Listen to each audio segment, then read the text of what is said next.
बोले ये बारात जा रही है जनकपुरी में, सीरत जनक जी के यहाँ। अच्छा दूल्हा बताए कहाँ है? अरे हम कब पूछ रहे हैं दूल्हा की, आप तो ये बता दो इतनी दिव्य बारात है, चक्रवर्ती सम्राट की बारात है, मौका मिला तो हम भी आएंगे। विवाह कौन सी तिथि में होना है, कौन सी तारीख को विवाह होना है? अब बाराती फिर मुरझा गए। तो महाराज हमें तो पता ही नहीं विवाह कौन सी तिथि में होना है, तिथि तो वहीं जाके निश्चित होगी। इतने बराती किंतु किसी को, बराती बहुत है लेकिन किसी को भी नहीं पता। इतने बराती किंतु किसी को नहीं विवाह तिथि ज्ञात, अवध से मिथिला चली राम जी की अजब बारात, अवध से मिथिला चली श्री राम जी की अजब बारात, अवध से मिथिला चली प्रभु राम जी की अजब बारात, अवध से मिथिला चली प्रभु राम जी की अजब बारात, अवध से मिथिला चली। जैसे ही बारात मिथिलापुरी में पहुंची, जैसे ही बारात मिथिलापुरी में पहुंची तो मिथिलापुरी के पहले गांव में एक नियम था, गांव के पहले बारात रुक जाती थी और फिर अगवानी करने गांव के लोग आते थे। तो गांव के पहले बारात रुकी, वहां पर कुछ लोग थे, तो वो बोले बड़ी दिव्य बारात है भैया, बहुत अच्छी सज धज के बारात आई है, लेकिन आप इतने उतावले क्यों दिखाई दे रहे हो भैया? तो अवधपुर वासी बोले कि उतावले दिखाई नहीं देंगे, प्रभु की बारात में आए हैं, चक्रवर्ती सम्राट के बेटों की बारात में आए हैं, यहां पर माल मिलेगा खाने के लिए। तो जनकपुरवासी बोले तो अयोध्या में नहीं मिलता था क्या? अयोध्या में क्या खाते थे? बोले अयोध्या में तो जो खाते थे सो खाते ही थे, यहां माल मिलेगा। तो क्या बोले अयोध्यावासी बाराती? मिथिला में बहु व्यंजन मिलेंगे, बहुत व्यंजन मिलेंगे, मिथिला में बहु व्यंजन मिलेंगे। तो अवध में क्या करते थे? बोले बाहर मर गए सत्तू खात, अवध से मिथिला चले श्री राम जी की अजब बारात, अवध से मिथिला चले प्रभु राम जी की अजब बारात, अवध से मिथिला चली राजा राम जी की अजब बारात, अवध से मिथिला चली। और जैसे ही मिथिला नगरी में बारात पहुंची तो मिथिलापुर के नर और नारी बारात को देख करके हैरान हो गए। हे भगवान, इसमें सब दाढ़ी वाले दिख रहे हैं, सबके हाथ में माला, सबके भाल पे चंदन, बड़ी दिव्य बारात है। जनकपुर वासी कहने लगे हाथ में माला भाल पे चंदन, सबके हाथ में माला है, हाथ में माला भाल पे चंदन, सब दाढ़ी वाले दिखा, अवध से मिथिला चले सब दाढ़ी वाले दिखा, अवध से मिथिला चले श्री राम जी की अजब बारात, अवध से मिथिला चली श्री राम जी की अजब बारात, अवध से मिथिला चली। ऐसे करके बारात मिथिलापुरी में आई। मिथिलापुरी वासियों ने जब बारात को देखा तो अपने आप को धन्य मानने लगे। ब्रह्मा जी से कहने लगे हे ब्रह्मदेव, हे विधाता, तुमने जो दिन और रात 12-12 घंटे के बनाए हैं ना, इनकी अवधि बढ़ा दो, बढ़ा दो इनकी अवधि, इनको 24-24 घंटे की कर दो। जनकपुर के लोग कहते हैं अरे महाराज दशरथ कितने भाग्यशाली हैं, कितने धन्य हैं कि प्रभु श्री राम उनके घर पुत्र बन करके आए। तो कुछ मिथिलावासी बोले तो हमारे महाराज कौन से कम धन्य हैं, साक्षात जगत जननी सीता मैया पुत्री बन करके आई हैं। तो कुछ मिथिलावासी पता क्या बोले, कुछ मिथिलावासी बोले कि ये दोनों तो धन्य हैं ही, इन दोनों से ज्यादा हम धन्य हैं। क्यों कि आज हम अपने नेत्रों से भगवान के शुभ विवाह का दर्शन कर रहे हैं। सखियों ने जब बारात देखी तो सखियां आपस में बात करने लगी, सुनो सुनो, जो पहले जो दो राजकुमार आए थे ना, ठीक उनके जैसे दो राजकुमार और आए हैं। तो दूसरी सखी बोली, बस तुम्हें इतना पता है, मुझे तो यहाँ तक पता है कि उनमें भी एक सांवला है और एक गोरा है। तो तीसरी सखी बोली, हमारा दूत तुमसे ज्यादा समझदार है, हमारे दूत ने तुम्हें हमें ज्यादा सूचना दी। बोले क्या सूचना दी? कि उनमें से एक का नाम है भरत और दूसरे का नाम है शत्रुघ्न। भरत की माँ का नाम है कैकेयी और जो शत्रुघ्न है ना गोरा, वो लक्ष्मण जी का भाई है, उसकी माता का नाम सुमित्रा है। बारात पहुंच गई, बड़ा स्वागत हुआ बारात का। सदानंद जी महाराज ने, वशिष्ठ जी महाराज ने, विश्वामित्र जी महाराज ने मिलकर के विवाह की तिथि का निर्णय किया, अगहन सुदी पंचमी मंगलवार का। समय क्या रखा गया? बोले गोधूली बेला। गोधूली बेला से मतलब समझते हैं ना, जब गाय घास खा करके लौट रही होती हैं, संध्या का समय। तो किसी ने कहा संध्या का समय क्यों रखा? आजकल तो रात को होने लगे भी आप, संध्या का समय क्यों रखा? तो गोस्वामी जी कहते हैं संध्या का समय इसलिए रखा कि इस समय दिन और रात आपस में मिलते हैं, दोनों का मिलन होता है, इसलिए संध्या का समय रखा। तो भक्त कहता है कि मिलते तो सुबह भी है, सुबह का समय क्यों नहीं रखा? तो गोस्वामी जी बोले इसलिए नहीं रखा सुबह का समय कि सुबह जब मिलते हैं तो रात मिलने आती है दिन के पास, और संध्या में जब मिलन होता है तो दिन मिलने आता है रात्रि के पास। यहां सूर्य मिलने आया है जगत जननी के पास, राम जी मिलने आए हैं मां सीता के पास। गोधूली बेला का समय रखा गया और इस बारात में, इस विवाह में ब्रह्मा जी भी आए, शिव जी भी आए, इंद्र भी आए, कार्तिकेय जी भी आए, सभी देवता आए। अब बेचारे ब्रह्मा जी बड़े परेशान हो गए। ब्रह्मा जी पूरे मंडप में घूम घूम कर देख रहे हैं, पूरे मिथिलापुरी में घूम घूम करके देख रहे, और अचानक आकर के चेहरा लटका करके उदास बैठ गए। शंकर जी बोले, ब्रह्मदेव आप उदास क्यों बैठ गए, क्या कारण है? तो ब्रह्मा जी बोले कि इस विवाह में हमें हमारी करनी दिखाई नहीं दे रही, हमारी कोई चीज दिखाई ही नहीं दे रही इस विवाह में। शिव जी बोले, अरे ब्रह्मदेव यहां भी अपनी करनी ढूंढ रहे हो, यहां तुम्हें अपनी करनी कैसे दिखाई देगी? भला माता पिता के विवाह की एल्बम में हम देखें कि बेटा का फोटो मिल जाएगा क्या? कभी नहीं मिल सकता। तो राम जी कौन है? राम जी है जगत पिता और हम सब उनके बेटे हैं। एक बेटा बाप के विवाह में कह रहा है हमारी करनी दिखाई नहीं दे रही। करनी ढूंढने आए हो कि दर्शन करने आए हो?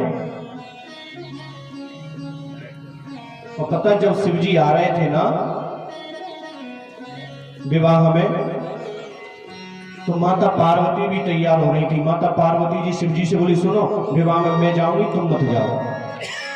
शिव जी बोले, अच्छा विवाह में हम क्यों न जाए, हमारे इष्ट देव राम जी और हमें विवाह में न जाए? बोले हाँ हाँ तुम मत जाओ। क्यों नहीं जाए? बोले तुम्हारे तीसरे नेत्र में अग्नि है और कहीं तुमने तीसरा नेत्र खोल दिया तो आग बरसेगी।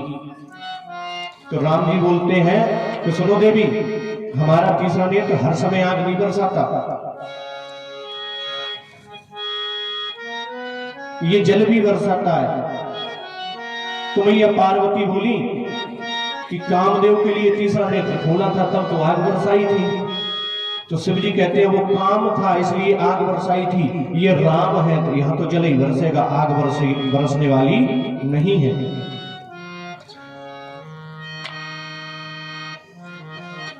तो शिव जी ने तीसरा नेत्र खोला भी।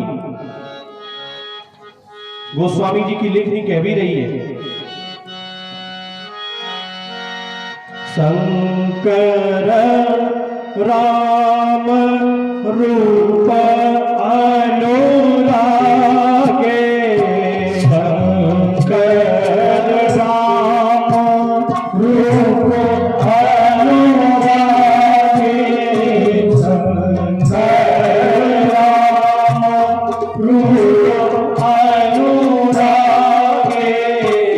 शंकर राम रूप अनुरागे नयन पंच रस देखन लागे नयन पंच रस देखन लागे शंकर राम रूप अनुरागे शंकर राम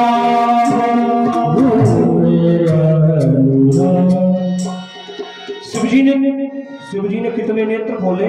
15। नयन पंच 10 और शिव जी के मुख कितने हैं? 5। इसका मतलब एक मुख में 3 आंखें, सूर्य चंद्र और अग्नि। तो मैया पार्वती बोल पड़ी, सुनो आपने नेत्र तो खोल दिए लेकिन इनको ही देखना, राम जी को, राम जी के वाहन को मत देखना,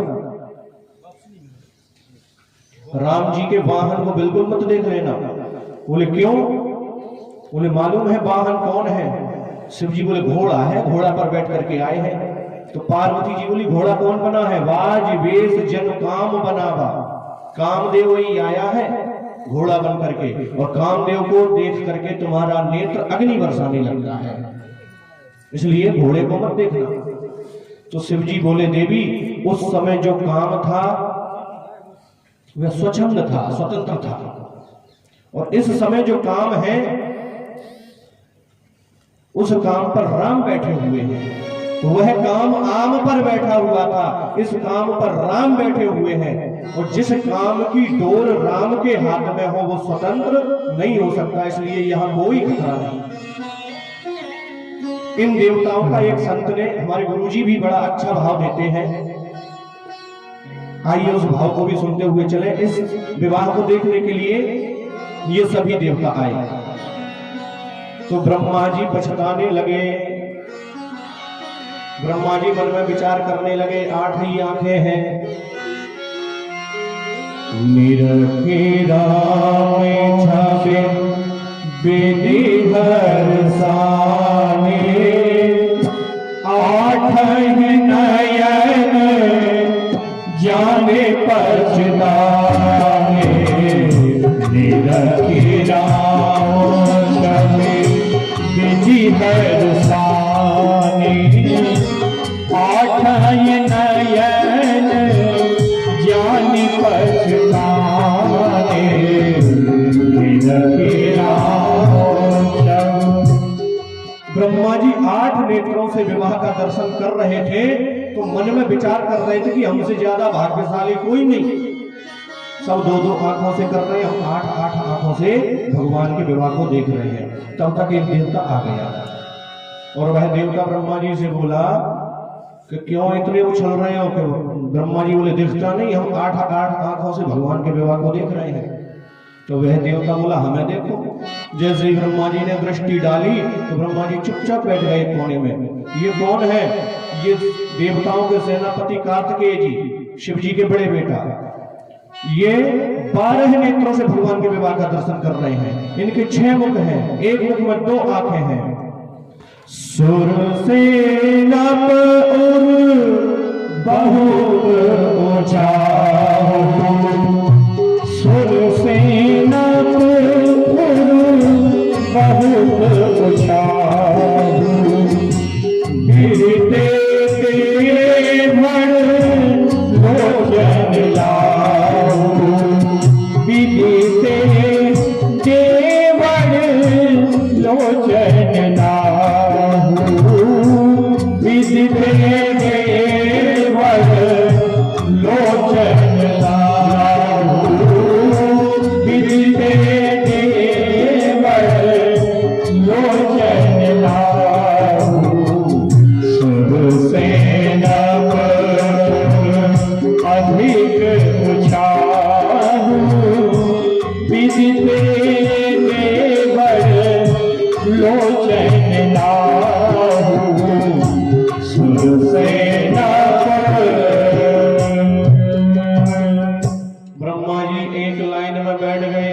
अब कार्तिक कार्तिकेय जी महाराज का दबदबा हो गया। कार्तिकेय जी महाराज चल रहे थे, तब तक एक देवता और आ गए और वह कार्तिकेय जी से बोले, आप क्यों चल रहे हैं? बोले, हमें देख नहीं रहे, हम 12 नेत्रों से भगवान के विवाह को देख रहे हैं। तो वह देवता बोला, बेटा बेटा ही होता है, बाप बाप होता है, हम तुम्हारे बाप हैं। ये कौन? बोले, शंकर जी।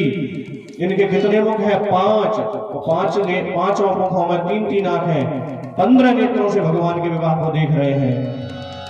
शंकर राम रूप अनुरागे, शंकर राम रूप अनुरागे, नयन पंचदश हरि प्रिय रागे, शंकर राम रूप अनुरागे,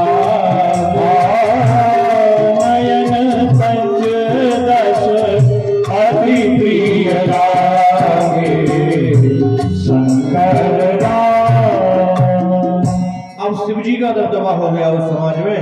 शिवजी सीना चौड़ा करके बैठ गए, तब तक एक देवता और आ गया और शिवजी से बोला, आप क्यों चल रहे हैं इतना? शिवजी बोले, हम 15 नेत्रों से भगवान के विवाह को देख रहे हैं। तो वह देवता बोला, हमारी ओर देखो। जैसे ही शिवजी ने देखा तो शिवजी तो ब्रह्मा जी के पास जाके बैठ गए। ये देवता कौन है? बोले, राम ही चेतव सुरेश सुजाना, गौतम श्राप परम हित माना, राम ही चेतव सुरेश सुजाना, गौतम श्राप परम हित माना, राम ही चेतव सुरेश सुजाना, गौतम राम परम हित माना, राम ही चेतव।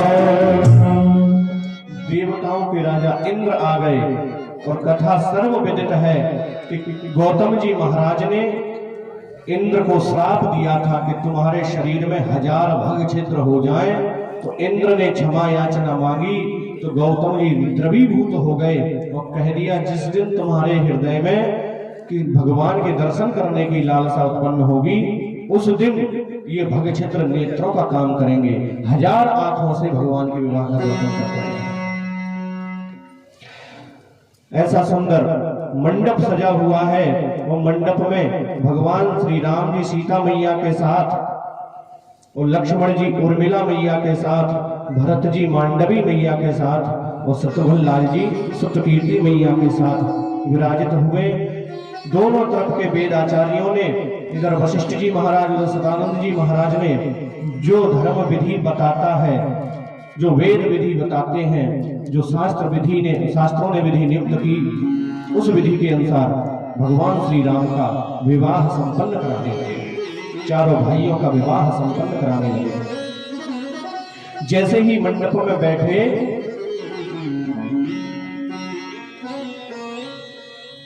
तो एक सखी आई मैया की। उस सखी ने मन में विचार किया था। वह सखी बोली कि मैंने मन में विचार किया था बचपन में कि जब जानकी का विवाह होगा तब मैं जानकी की गांठ जोड़ूंगी, मैं जानकी की गांठ बांधूंगी, क्या मुझे अवसर मिलेगा?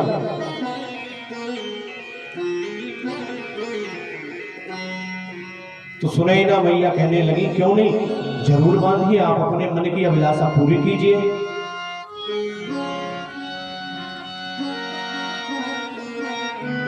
तो क्या मनोरथ किया था? चिर संचित मनोरथ आज पुराऊ रे सखी। वह सखी कह रही है कि मैंने जो मनोरथ किया था लगता है आज पूरा होने वाला है। सिया सजना के गांठ में बंधाऊ है सखी। आज सीता जी की गांठ आप बांध दो, आपका मनोरथ पूरा हो जाएगा। तो वह सखी आई और बोली कि कैसे बांधते, हमें बांधना नहीं आता। कैसे बांधे गांठ? तो दूसरी सखी बोली, बर के पटुका के कोर। अरे दूल्हा के पटका का कोर ले लो। बर के पटुका के कोर, सिया की चुनरी की छोर।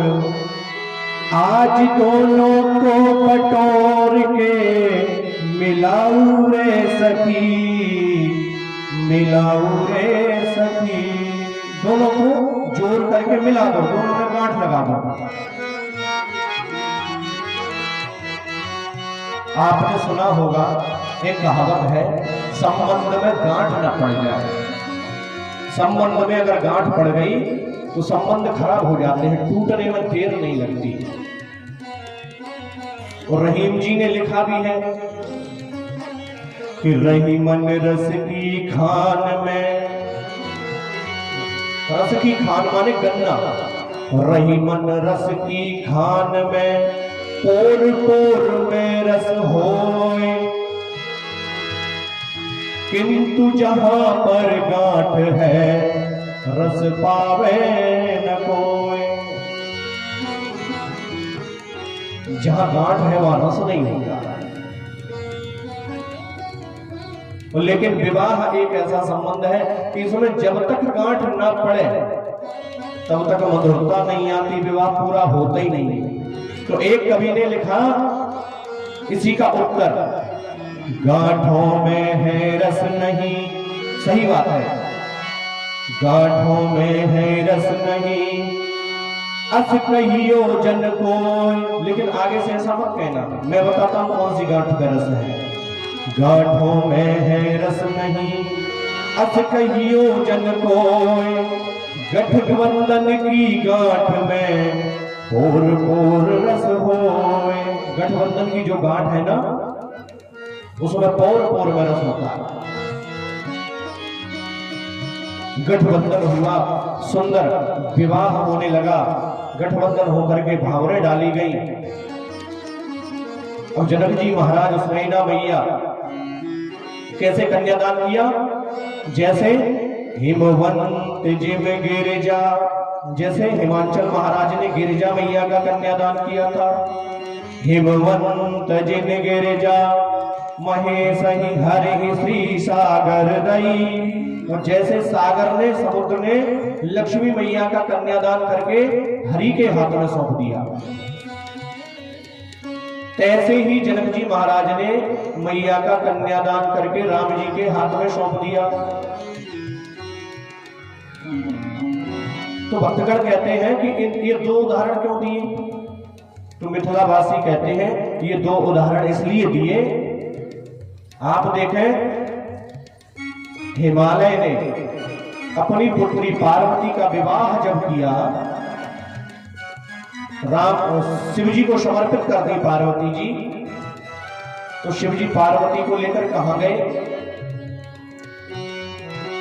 ससुराल में ही रह गए, कहीं नहीं गए। कैलाश पर्वत पर विराजमान हो गए, हिमालय में जो कैलाश है ना वही विराजमान हो गए, ससुराल में ही रह गए। ऐसे ही सागर ने लक्ष्मी जी भगवान विष्णु को दी और भगवान विष्णु क्षीर सागर में ही रह गए, वो भी ससुराल में रह गए। तो मिथिलापुर वासी कहते हैं कि जो विदा करा के ले गए होंगे तो कोई और राम होंगे, हमारे प्रभु श्री राम तो सदैव मिथिलापुरी में ही रहते हैं। बड़ा सुंदर भाव है। इसके बाद में श्री राम जी ने गुरुजनों के आदेश के अनुसार मैया सीता के सिर में सिंदूर लगाया, राम सी सर सेंदूर देही।